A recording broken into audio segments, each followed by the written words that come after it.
درود و فیض و آرامی پدر خداوند ما عیسی مسیح با تک تک شما عزیزان باشه.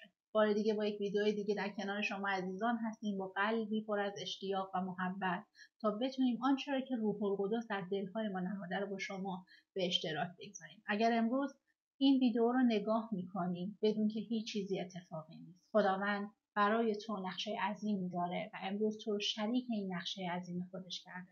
خداوند تو رو میبینه، خداوند تو رو میشناسه و خداوند تو رو دوست داره و بدون که حتی بالاتر از تصورات تو رو دوست داره.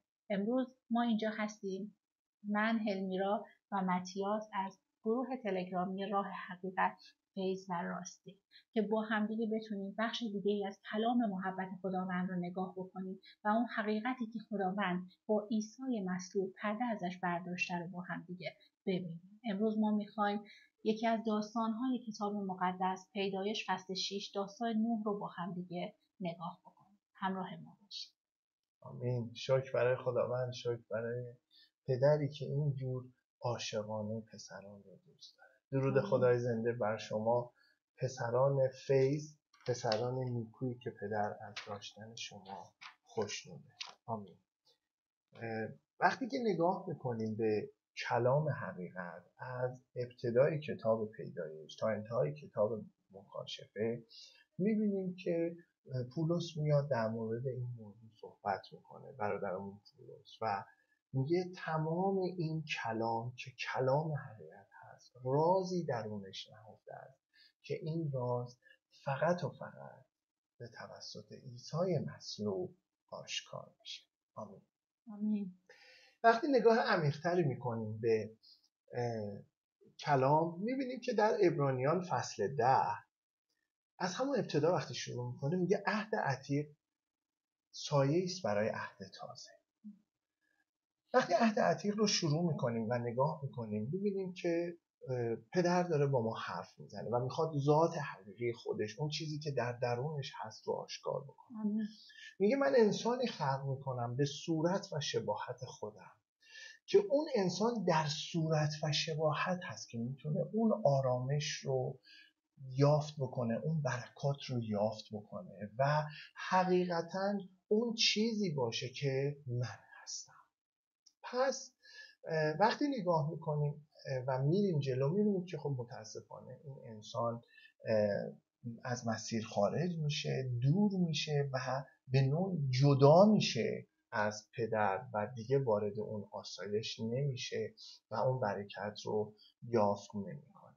وقتی به عهد تازه نگاه میکنیم میبینیم که عهدی است که به خون عیسی مسیح بسته شده و خیلی جالبه که خداوند میاد میگه من تو رو رها نمیکنم و میاد اون نقشه عظیمش رو کاملا آشکار میکنه در عیسی مصلوب و ما رو وارد این نقشه عظیم میکنه که چه اتفاقی بیفته. همونجور که خودش کل در کل و همه در همه هستش، میخواد ما هم در او همه در همه و کل در کل باشیم. چرا که پلن او، نقشه او آرامی و برکات هست برای همه. به نام عیسی مسیح. آمین. خب بیایم نگاه بکنیم به همونجور که هلمیرا گفت، میخوام یکی از داستانها رو بریم جلو و بیایم از شجره انسان شروع بکنیم، جایی که اون شجره انسان رو نوشته شده، نسل آدم. در کتاب پیدایش فصل، البته من میخوام بگم که خیلی سریع میرم به خاطر اینکه تایم این کلیپم رعایت بشه. بیایم فصل 5 کتاب پیدایش رو با هم نگاه بکنیم که تاریخچه نسل انسان هستش و خداوند اونجا میگه روزی که خدا انسان را آفرید او را شبیه خودش ساخت و داره نشون میده از جایی که خب میدونیم قبل از اون رو جایی هستش که آدم و زنش 2 فرزند دارن، هابیل و قائن، و خب میدونیم اونجا چه اتفاقی میفته و خداوند برای 3مین بار به آدم و زنش شروع میکنه فرزند دادن و 3مین فرزند از اینجا شروع میشه که شیس نام داره. فرزند شیس انوش هستش. فرزند انوش قینان هست. فرزند قینان مهللعی. فرزند مهللعی یارد. فرزند یارد خنوخ هست. فرزند خنوخ متوشاله هست و فرزند متوشاله لمک هست. اما از اینجا داره یک موضوعی رو مطرح میکنه که خداوند به همه اینها داره یک پسری رو میده. اما توی موضوع فصل 5 آیه 28 که داره در مورد شخصی به نام لمک صحبت میکنه که از شجره انسان هستش، لمک داره یک موضوعی رو، یک کلامی رو داره مطرح میکنه و اون میگه که لمک در سنی که مشخص کرده داخل کلام میگه پسری آورد و او را نوح نامید. ولی اینجا لمک یک جمله میگه این پسر ما را از کار و مهنت دستهایمان آسودگی خواهد بخشید. البته من بخشی از این رو نخوندم به خاطر اینکه موضوع این کلیپ نیست و ما میخوایم فوکوسمون رو بذاریم با هدایت روح، با مشارکت با روح، با گفتگو با روح، همونجور که خداوند در میان ما و شما میخرامه. میخوایم بریم جلو و ببینیم یک پسر میتونه ما رو وارد آسایش و برکت بکنه. آمین. آمین. و از اینجا ما میتونیم این رو ببینیم. خب وقتی نگاه میکنیم میبینیم که نوح هم خداوند بهش 3 پسر میده. پسرانی به نامهای سام، هام و یافز که سام نماد نسل وعده هست و ما داریم اسحاق که از ابراهیم هست رو به ما نشون میده و هام نسل ذهن نفسانی صحبت کرده هست که اون رو داریم میبینیم و یافز نسلی هست که برکت رو یا برکات رو داره یافت میکنه که پولس رسول میاد میگه من رسول این غیر یهودیان هستم، یعنی ما رو در حقیقت داره میگه. خدا رو شکر برای خداوند. آمین. پس با نگاه عمیق‌تر میتونیم ببینیم که این 3 پسر دارن موضوعی رو برای ما آشکار میکنن، ابعاد مختلفی از طبیعت درونی انسان که در وجود تک تک همه ما هستش. دقیقاً. و وقتی که عمیق‌تر که نگاه میکنیم خیلی جالبه که هر کدوم از این 3 نسل که در درون تک تک همه ما وجود داره میبینیم واکنش‌های مختلفی نسبت به نجات خداوند دارن. حالا با هم دیگه میریم و داستان نوح رو با هم دیگه نگاه میکنیم و اونجا بیشتر این رو متوجه میشیم. از من میخوام از کتاب پیدایش فصل 6 این رو با هم دنبال بکنیم. فصل 6 آیه 1 میگه اما چون شمار آدمیان بر زمین فزونی گرفت دختران برای ایشان زاده شدند. پسران خدا دیدند که دختران آدمیان زیبارویند و هر یک را که برمیگزیدند به زنی میگرفتند. قبل از اینکه بریم این آیات رو با هم نگاه بکنیم یک توضیحی بدم که امروز ما عزیزان میخوایم روی خیلی از نمادها در این آیاتی که با هم دیگه مطالعه میکنیم بایستیم. تا جایی که سعی داریم ما بیشتر نمادها رو با هم نگاه میکنیم. حالا شاید روی اعداد و اینا به طب زیاد نتونیم بایستیم چون زمان زیادی میبره، ولی سعی میکنیم روی بیشتر نمادها با هم بایستیم و نگاه کنیم. به عنوان مثال وقتی که میگه پسران خدا، خیلی مواقع برای ما سوال پیش میاد که منظور این آیات از پسران خدا کیا هستن و خیلی جاها من شنیدم در کلیپ‌های گذشته و قبلی و تعالیمی که در قبل وجود داشته اینها گفتن که پسران خدا اون برگزیده هایی هستن که خداوند اونها رو به عنوان پسر خونده و خب من به شخص امروز یک مؤنث هستم و دارم امروز با شما صحبت میکنم. آیا من جزء پسران خدا میتونم باشم و یا نه؟ با هم میبینیم پسران خدا عزیزان، منظور از پسران خدا اینجا اشاره به نسلی داره که وعده رو داره دنبال میکنه، به نسلی در درون ما اشاره داره که صدای روح رو میشنوه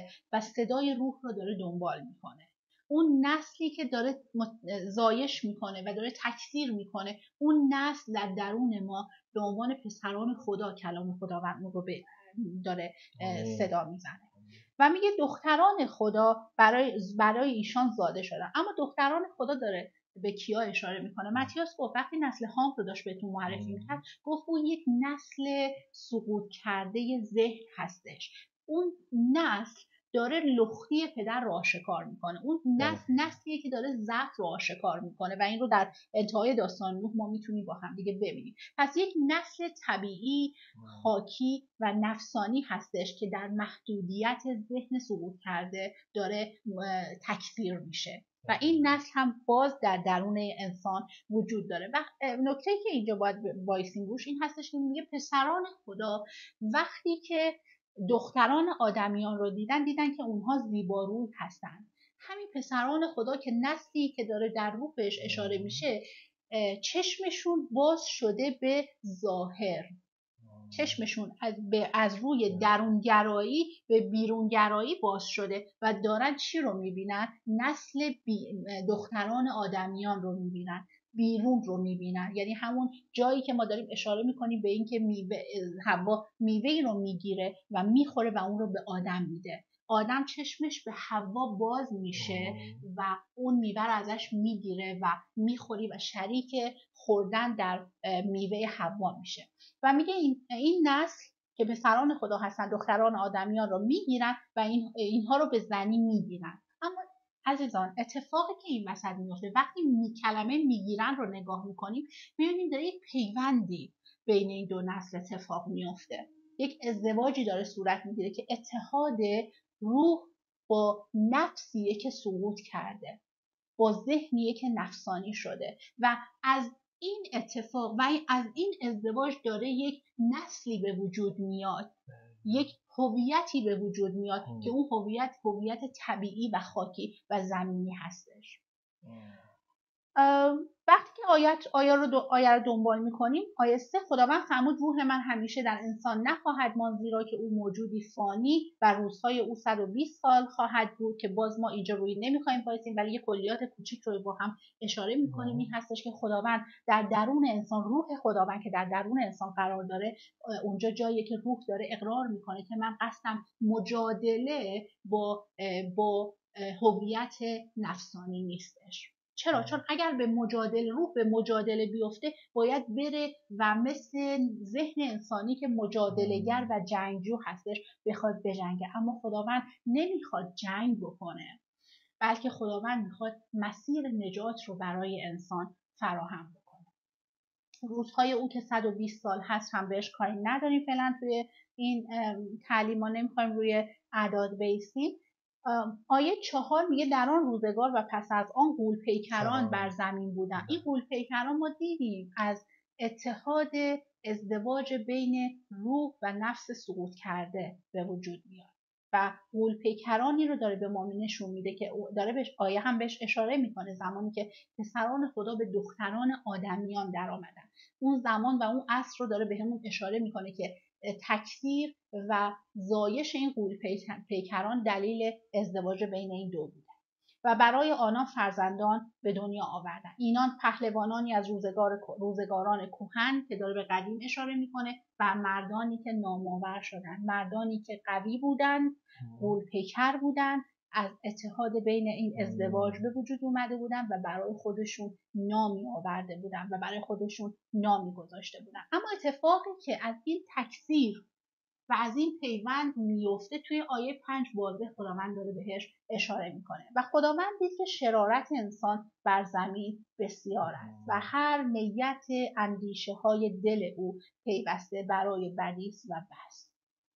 این آیه رو من میخوام بیشتر روش وایسم و نگاه بکنم و اینکه میخوام از روی ترجمه صحیح عبرانیش این رو با هم دیگه نگاه بکنیم. کلام خدا این آیه رو در ترجمه اصلی میگه شرارت انسان در زمین بسیار شده و هر تصور از خیالهای دل او دائما برای بدی هستش. ادامه میدم آیه رو. و خداوند از اینکه انسان رو بر زمین ساخته بود متاسف شد و در دل خود غمگین گشت.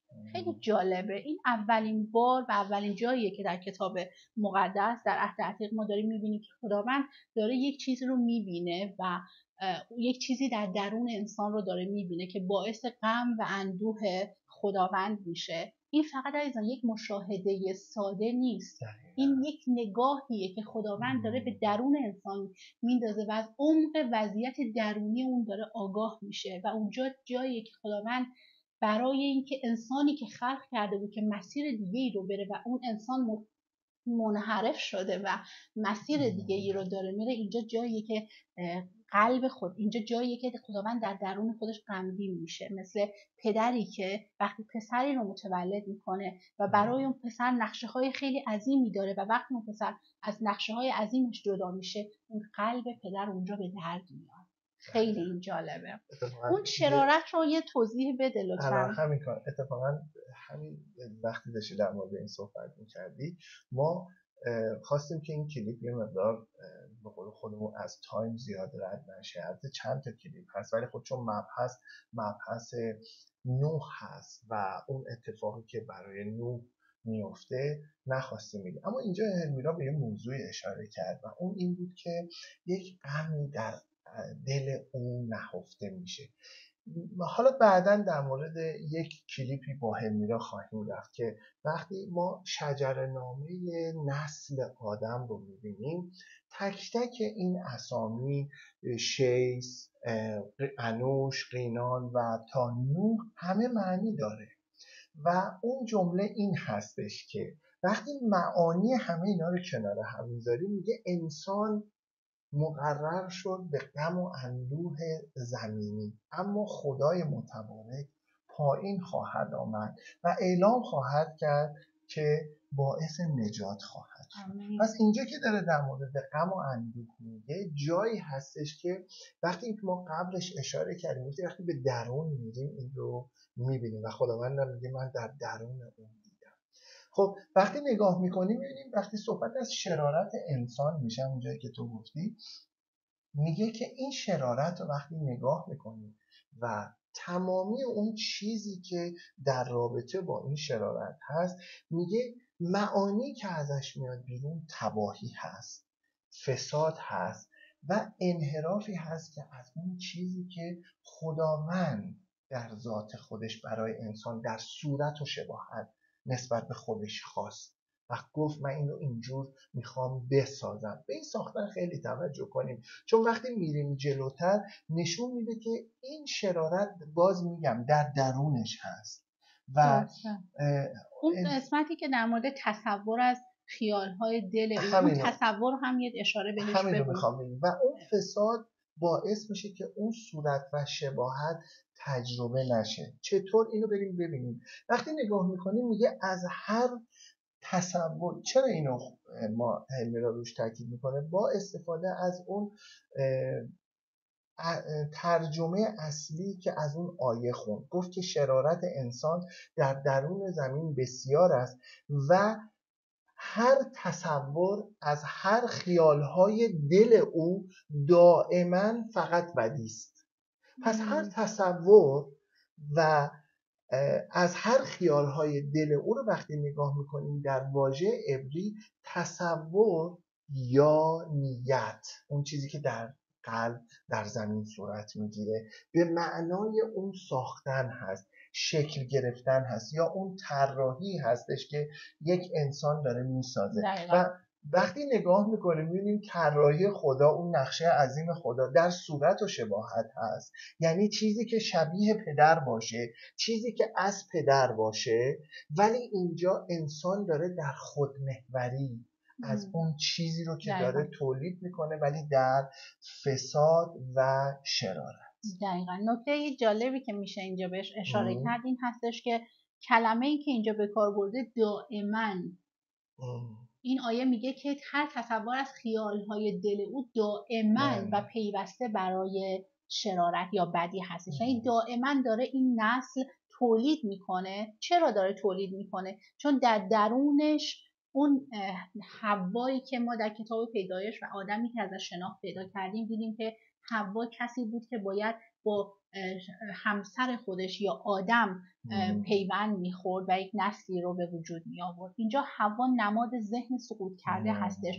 که داره با اون پسران خدا که گفتیم کسانی هستن که اومدن دختران آدمیان و ظاهر بیرونی رو دیدن و اون میوه رو گرفتن و از اونها خوردن و با اینها یک شدن و اتحاد اینها غول‌پیکران رو به وجود آورد و این غول‌پیکران نماد اون فسادگرایی و اون شرارتگرایی هستش. حوا داره میزاد، ذهن سقوط کرده داره میزاد و دائما داره فساد رو میزاد و همین دلیله که کلام خدا میاد میگه که دید شرارت انسان زمین رو کاملا در بر گرفته. عزیزان ما در این ویدیو میخوایم دلیل این که ما کتاب پیدایش فصل 5 داستان نوح رو برداشتیم و می‌خواستیم نگاه عمیق‌تری بهش داشته باشیم، یکی از دلایل این هستش که ما می‌خوایم ببینیم که در این حکایت کتاب مقدس خداوند چه حقیقتی رو می‌خواد به ما آشکار بکنه و صحبت از شخصی به نام نوح این وسط میاد و خداوند میخواد او رو نجات بده که در حضورش فیض یافته بوده. ولی این نجات چطور اتفاق میفته؟ آیا ما نجات رو از طریق خداوند ما عیسی مسیح شناختیم و این رو میخوایم در داستان نوح نگاه بکنیم. یک داستان عهد عتیق، ما میخوایم داستان نوح رو نگاه بکنیم، ولی اگر سطحی بخوایم این آیات رو با هم دیگه بررسی بکنیم هیچ وقت نمیتونیم مرگ، دفن و رستاخیز خداوند رو توش ببینیم. ولی اگر بخوایم وارد عمق‌های کتاب مقدس بشیم و اجازه بدیم که روح القدس اون حقیقت رو بر ما آشکار کنه، میتونیم داستان عیسی مصلوب رو اینجا با هم نگاه بکنیم که خداوند داره نمادین به ما نشون میده و خیلی جالبه. حالا با هم میریم جلو و این آیات رو با هم دیگه میبینیم.